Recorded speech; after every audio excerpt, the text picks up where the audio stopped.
You wake to the sound of steel being sharpened in the pre-dawn darkness of the Tower of London. It's May 19th, 1536. The rhythmic scraping of wet stone against blade cuts through the morning mist like a death toll. Each stroke is deliberate, methodical, and final. You are once the Queen of England. In less than 4 hours, that blade will sever your head from your shoulders. The stone walls of your cell seem to pulse with your heartbeat. As you sit on the edge of your narrow bed, your hands tremble, not from cold, but from knowing what is about to happen. Outside your window, you can hear carpenters hammering together, the scaffold that will serve as the stage for your final performance. Each blow of their mallets echoes through your bones, a countdown to oblivion that has been building for weeks. Your ladies-in-waiting move about the chamber like ghosts, their faces pale and drawn. They dress you in a gray gown with a white chemise beneath the colors of mourning and purity. You wonder bitterly which applies to you now. The irony isn't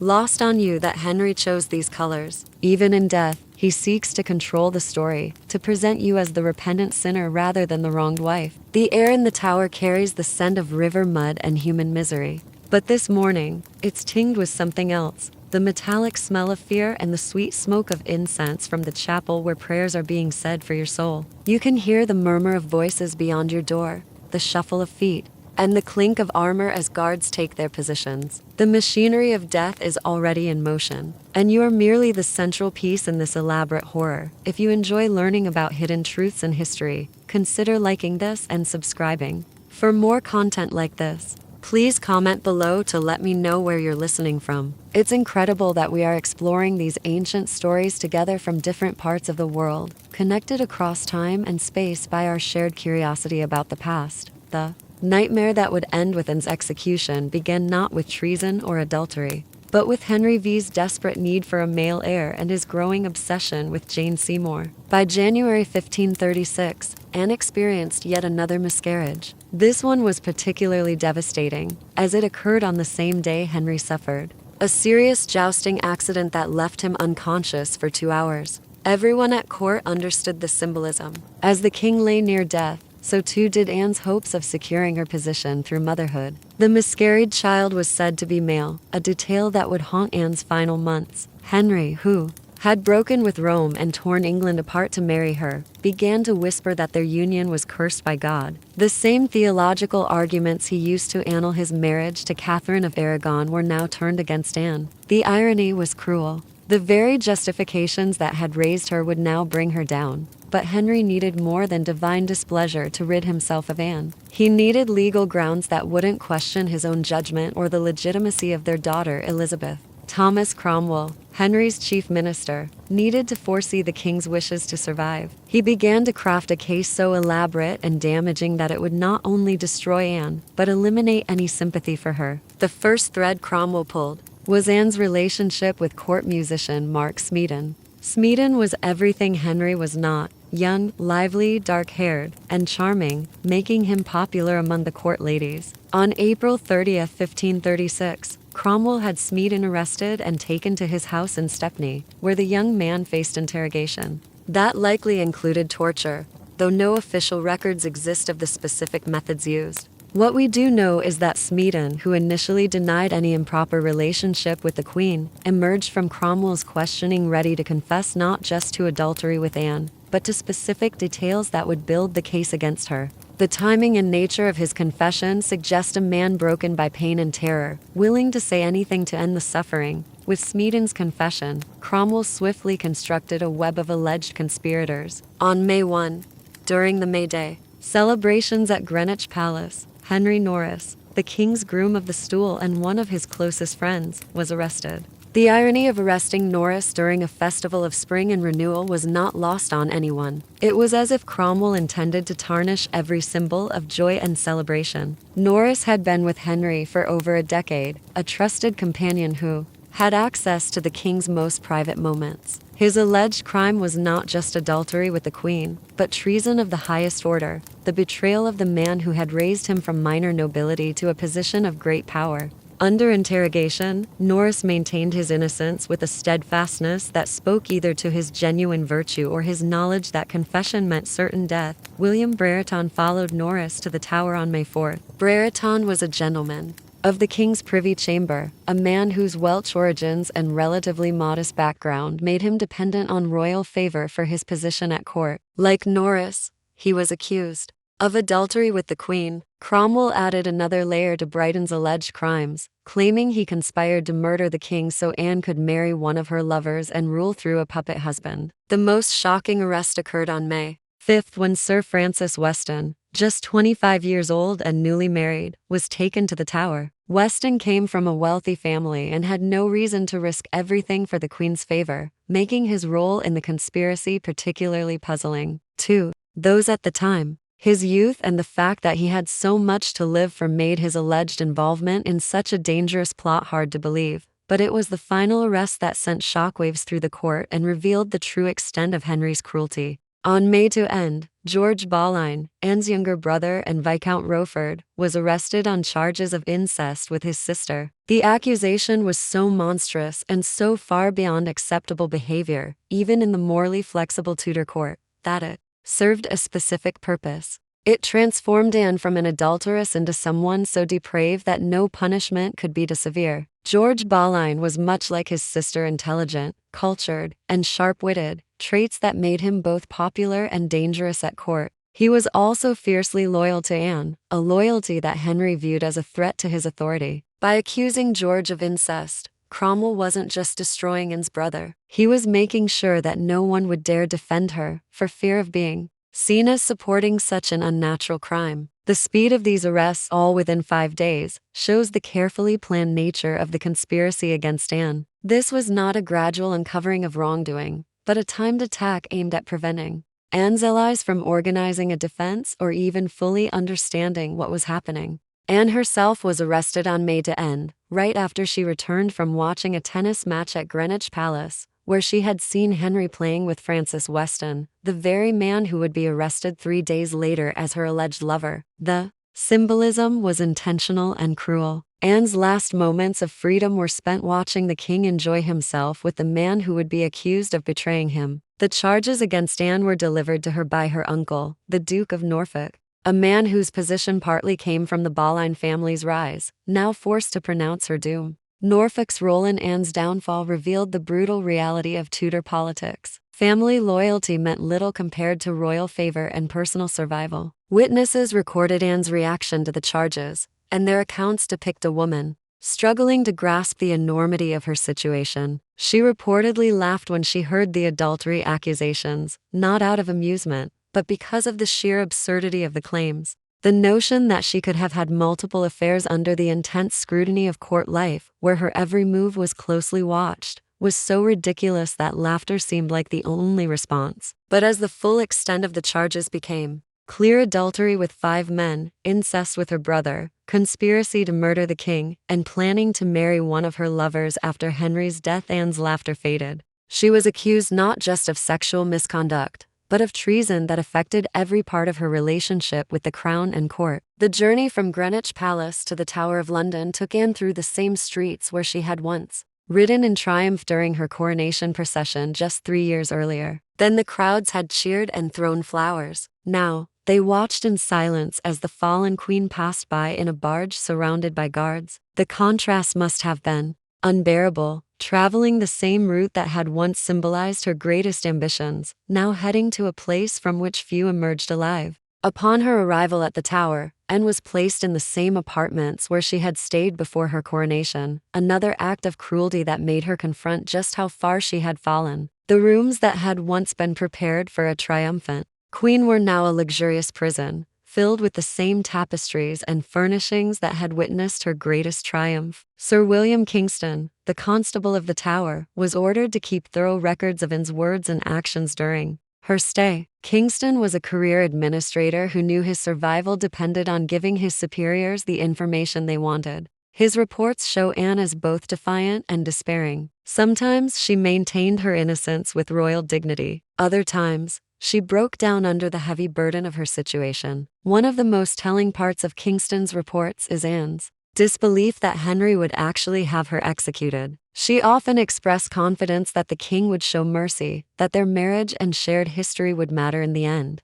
This faith in Henry's humanity shows either Anne's misunderstanding of the man she married or her psychological inability to accept her reality. The trial of Anne's alleged co-conspirators began on May 12, 1536 AD in Westminster Hall. The proceedings were a masterclass in judicial theater. They aimed not to determine guilt or innocence, but to provide a false sense of legal legitimacy to what was really a political execution. The evidence against the men was largely circumstantial. It included gifts Anne had given them, conversations they had, and their presence at court events where misconduct reportedly occurred. Markin's confession was the foundation of the prosecution's case. However, this presented issues. Smeaton was a musician of modest background who relied entirely on royal favor for his position. The idea that he would risk everything for an affair with the Queen was hard to believe, especially considering the harsh punishment such a relationship would bring. Yet his confession, obtained under conditions likely involving torture, was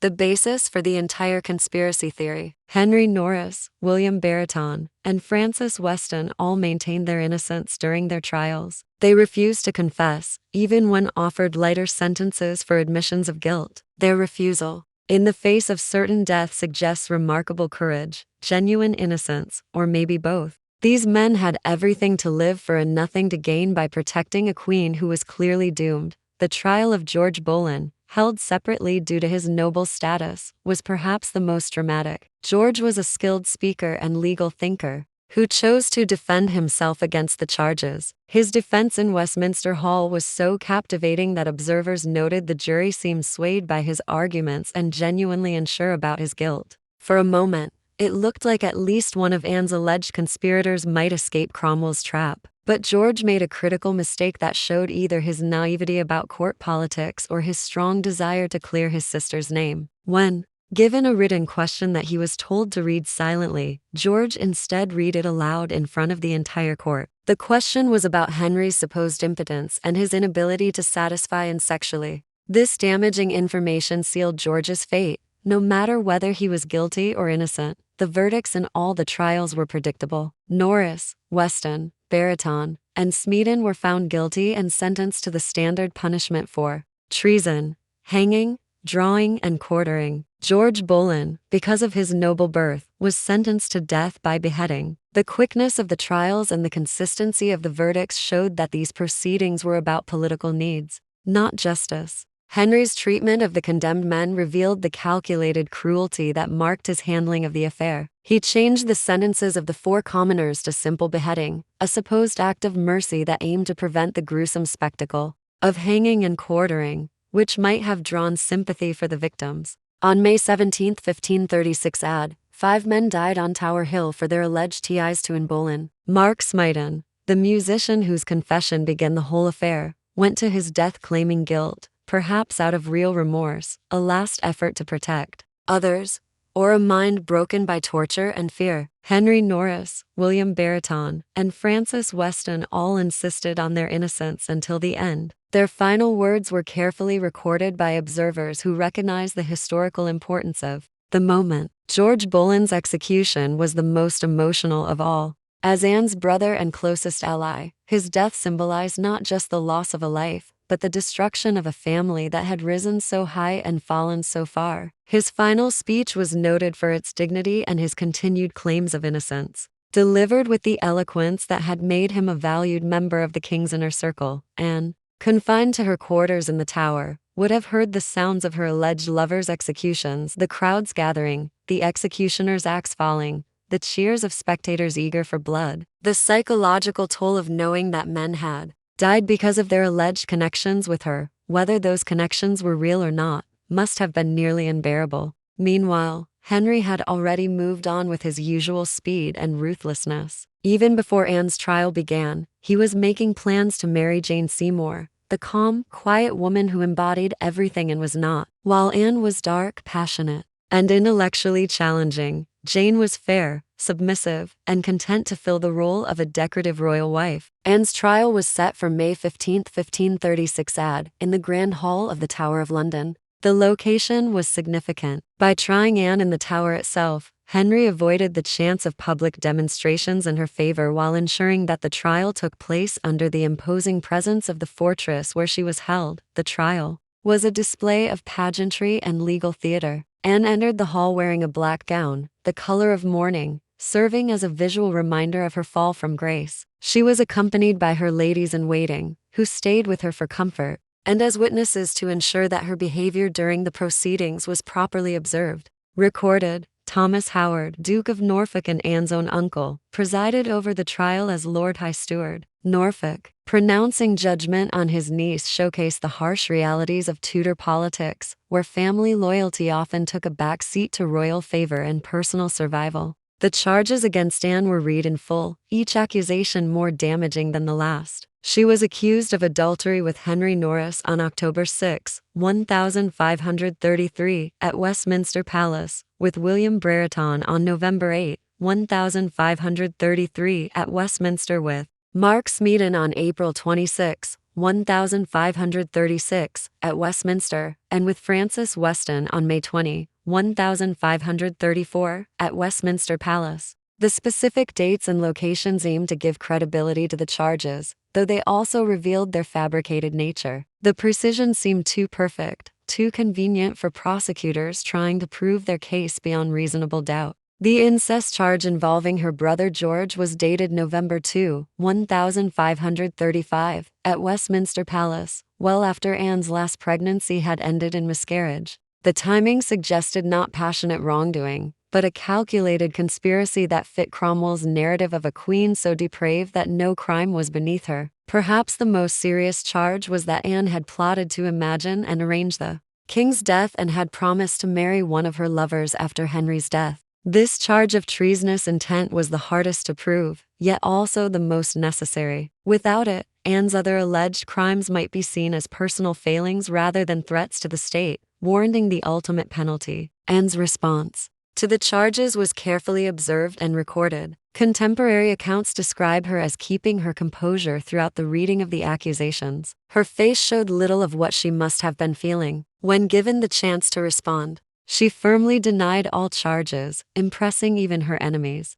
Her defense was limited by the legal constraints of the time. As a woman and a subject, she had few rights in the proceedings. She could not call witnesses in her favor, could not cross-examine her accusers, and was not allowed legal counsel. The trial was structured to reach a predetermined conclusion, with Anne cast as a defendant in a process where her guilt was assumed rather than proven. The evidence against Anne mainly consisted of testimony from servants and courtiers who claimed to have witnessed suspicious behavior or overheard compromising conversations. Much of this testimony was vague and circumstantial. A glance here, a private conversation there, gifts exchanged between the Queen and her alleged lovers. The prosecution leaned heavily on interpretation and innuendo, building a case on court gossip and speculation. One particularly damaging piece of testimony came from Lady Wingfield, who was conveniently dead by the time of the trial and could not be cross-examined. Lady Wingfield had reportedly told others before her death that she had knowledge of Anne's misconduct,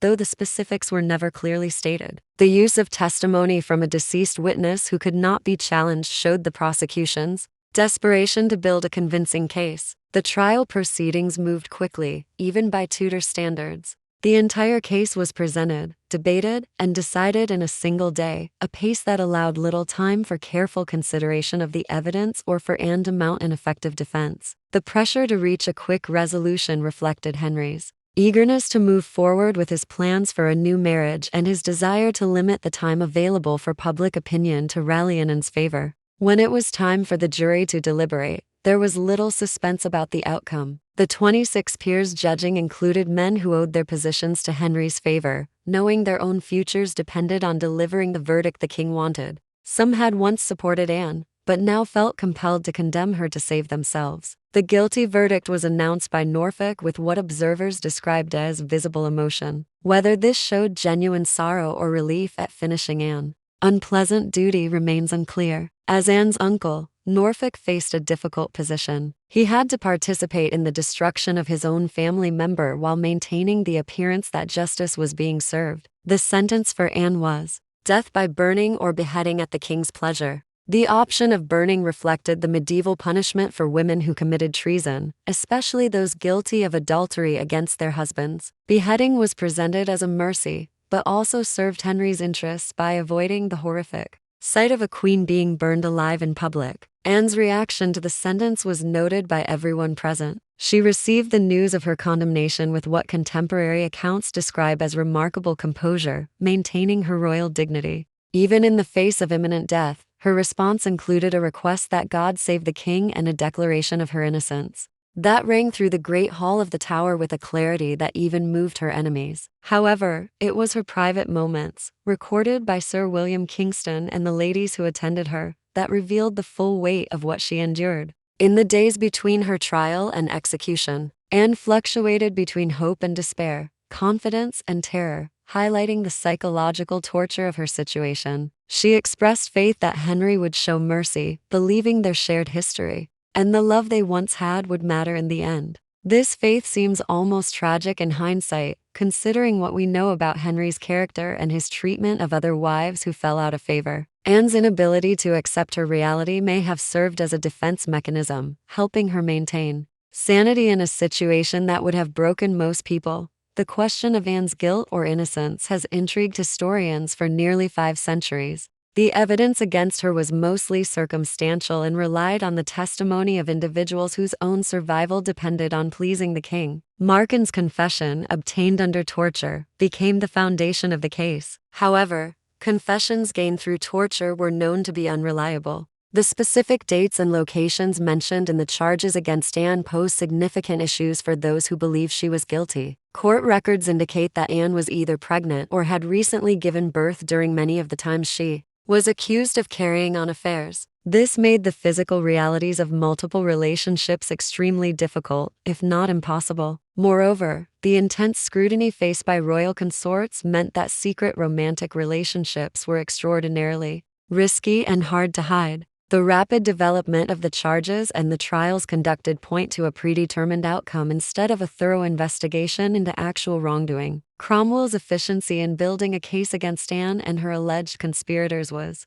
impressive but raises doubts about whether the evidence was discovered or fabricated. Perhaps most telling is that none of Anne's alleged lovers, except for the tortured Smene, confessed to their supposed crimes, even when they were offered reduced sentences. Men facing certain death would have had every reason to admit guilt if it might save their lives. Yet, they chose to maintain their innocence until the end. The political context of Anne's downfall also supports the argument for her innocence. By 1536, Henry was desperate for a male heir and had already started pursuing Jane Seymour. Anne's miscarriage in January of that year had essentially made her useless to the king, turning her into an obstacle to his plans for a new marriage rather than a person to protect. Henry's character, as demonstrated through his treatment of other wives and political opponents, shows he was capable of eliminating anyone who stood in the way of his desires. His willingness to break with Rome to marry Anne highlighted his ruthlessness in pursuing his goals. His readiness to destroy her when she no longer served his interests revealed the same cold calculation. Yet, the question of Anne's guilt goes beyond the specific charges of adultery and treason to broader concerns about her behavior and character. Contemporary accounts describe her as intelligent, ambitious, and politically savvy, but also at times arrogant and vindictive toward those who crossed her. Her treatment of Catherine of Aragon and Princess Mary created many enemies at court, eager to see her downfall. Anne's sharp tongue and quick wit, which initially attracted Henry, may have become burdens as their marriage soured. Her tendency to challenge the king and argue with him was unusual for a royal consort and likely contributed to Henry's growing resentment of her influence. The intensity of Anne's relationship with her brother George also drew scrutiny at court. Although there is no credible evidence supporting the incest charges beyond the close emotional bond shared between siblings navigating Tudor politics, their mutual support and affection might have raised suspicions, with observers looking for signs of wrongdoing. It likely reflected the natural alliance of family members facing a perilous world. As Anne awaited execution in the Tower, Henry began preparations for his next marriage. On May 14, the day before Anne's trial,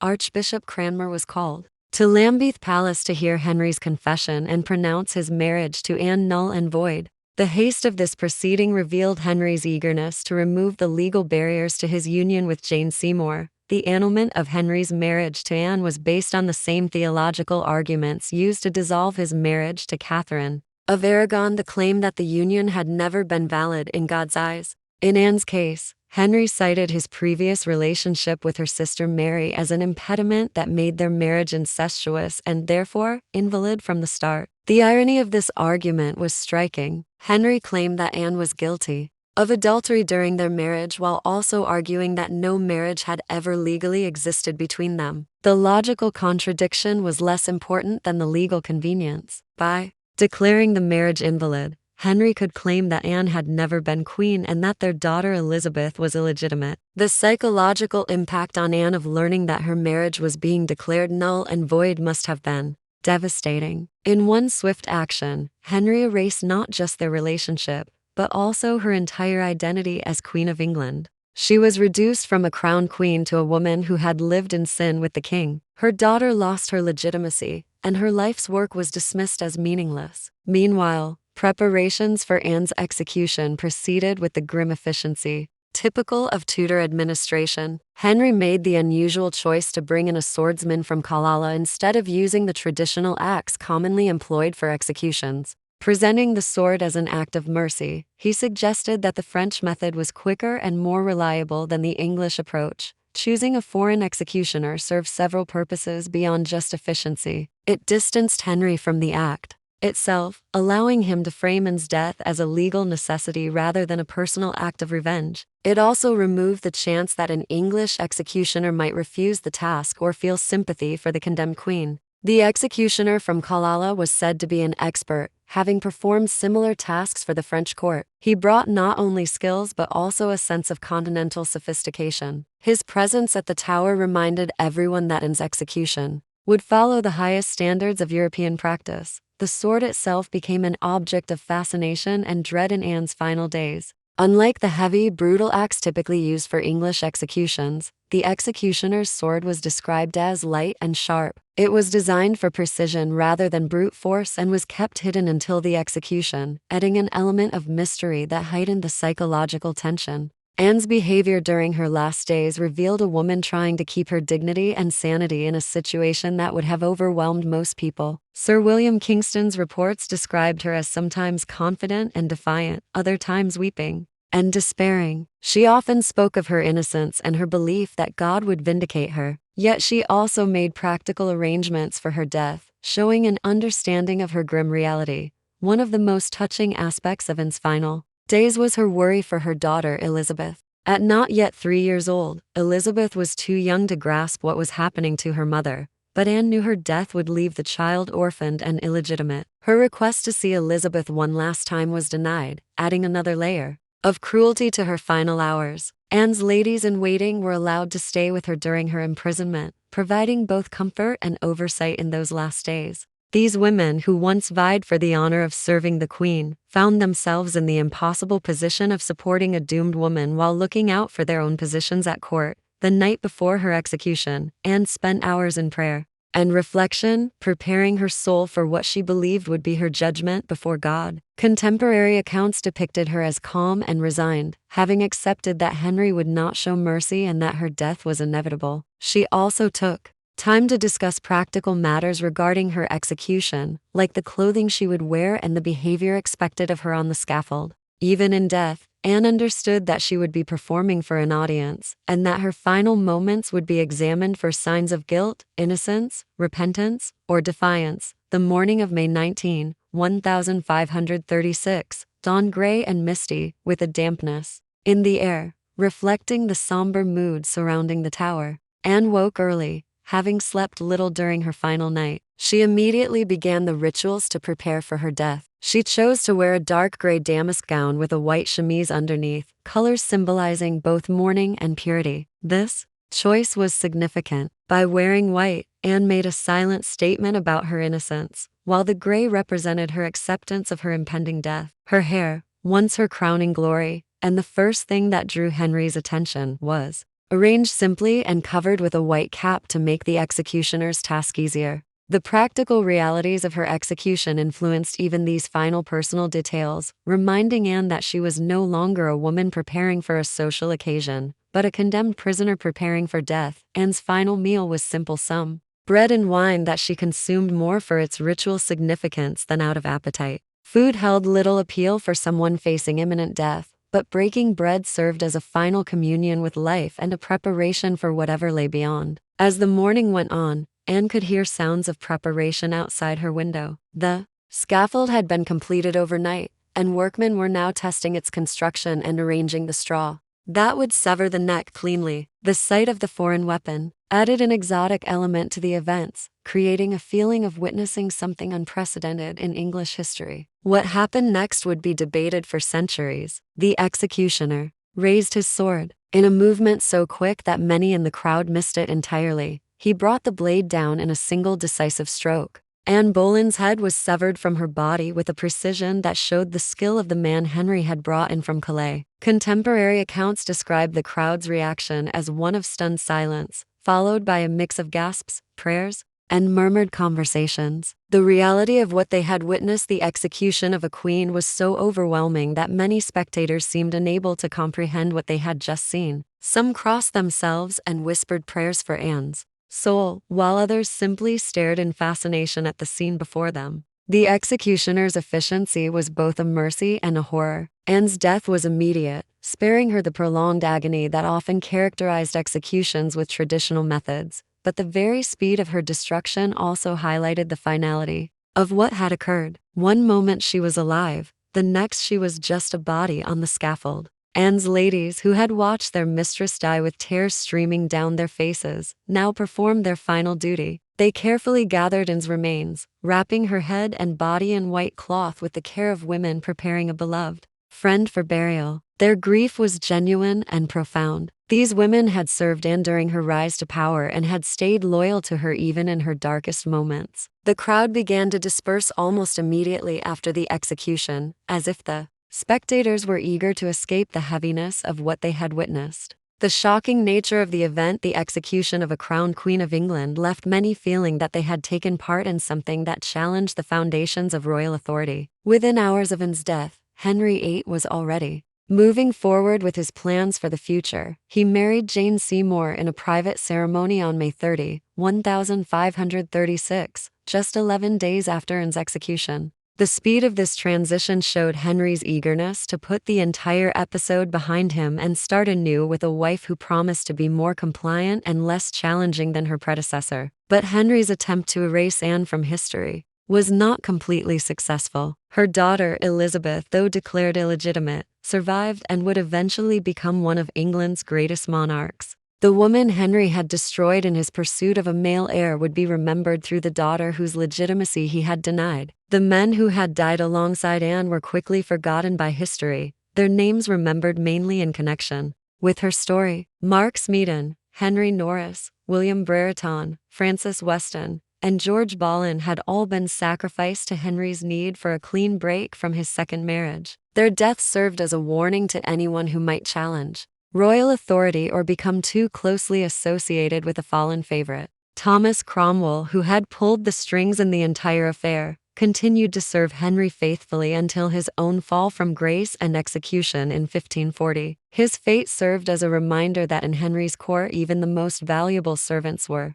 disposable when they no longer met the king's needs. The question of Anne's guilt or innocence continued to trouble those who had played a part in her destruction. Some, like Thomas Cranmer, would later express private doubts about the fairness of her execution. Others, like the Duke of Norfolk, would publicly support the verdict, while perhaps holding private doubts about their role in condemning a family member. The wider implications of Anne's execution reached far beyond immediate political results. Her death set a precedent that would influence Henry's treatment of his future wives and contributed to a climate of fear and uncertainty that marked the later part of his reign. The king, once seen as a cultured and relatively moderate figure, now showed himself to be capable of extreme ruthlessness in pursuit of his desires. The international reaction to Anne's execution was one of shock and condemnation. European courts, already horrified by Henry's break with Rome, now viewed him as a dangerous tyrant who had murdered his own wife to fulfill his desire for another woman.